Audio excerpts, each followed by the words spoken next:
How's it going there? It's Eric Jonas. My presentation for the State Athletic Association. It will begin with this is 8 to 10 to choose from. I chose 10. The first thing is professional development.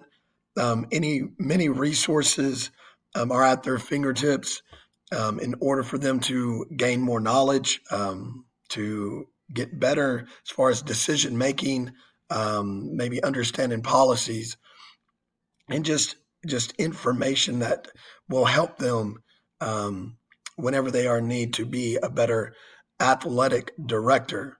Okay, so the THS ADA Association is the Texas High School Athletic Directors Association.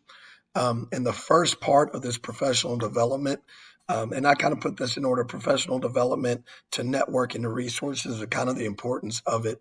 Of course, all of them are important, but the first part is professional development. As far as opportunity or certification programs with classes, they have the chance to gain certification through the Texas Athletic Administrator Certification Program. So that's one opportunity or one resource that they have. Um, Another one is a CPE opportunity. So professional development sessions are held at these state conferences for the Texas High School Athletic Directors Association. And so just like us regular teachers or even football coaches, we have to stay current with our professional development hours. And so they have to do the same as well. Another is THSADA committees. They have an opportunity to serve on 8 different committees, and these committees are there to improve and develop initiatives that directly affect them and directly affect, their district, programs throughout the state. The next one is legislative representation. So it says voice issues that affect athletic programs and budget.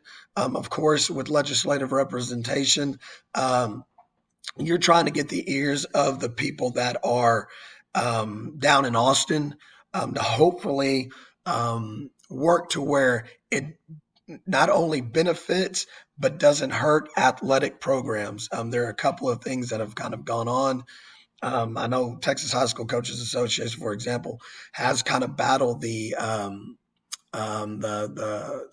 home the stay at home rule. And what I mean by that, and I'm not really saying that right, or the homeschool rule, like people wanting to homeschool but also be able to participate at like a school, at a local school, for example. So that's kind of been something they've kind of battled with. So it's good to have that representation to where legislation can be affected to the advantage of the school and school district.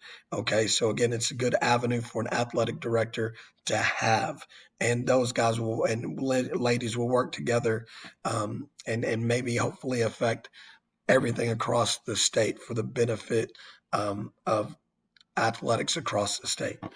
Now, another one is board of directors. Serve as an officer, regional director. You're there to represent the athletic directors.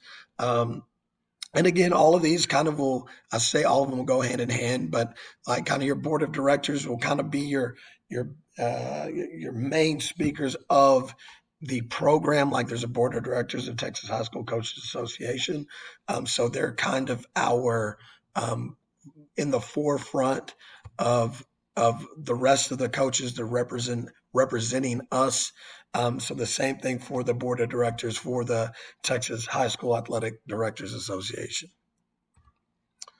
Networking, you have regional meetings, network opportunities, and the annual state conference and exhibitor trade show. Again, regional meetings occur throughout the year, and again, it's a way for athletic directors to be in touch with one another and discuss what is going on. Networking opportunities, again, with regional meetings, it's a network opportunity. It's you being able to get to know others from other districts, other just cities and just places throughout the state. Okay, so again, this is all through the ability of being able to communicate and collaborate with one another and learn from one another. And then your annual state conference and exhibitor show, The network opportunities and professional developments occur there, just like the Texas High School Coaches Association is a big one in July. And again, this is for them to be able to not only collaborate and communicate with one another, but also gain information from speakers that are there, and even be able to purchase product that maybe their athletic department needs. The last one is resources.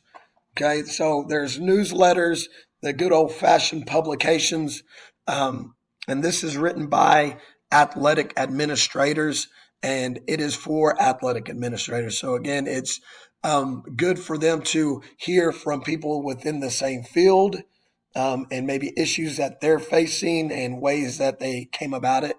Maybe information, able to spread information to others, maybe help other athletic administrators around. And then also you've got the newer age, obviously use of website where everything is condensed down to where members are able to check what's going on with current topics. Information is at their fingertips, and also procedures and policy all within one area. Okay.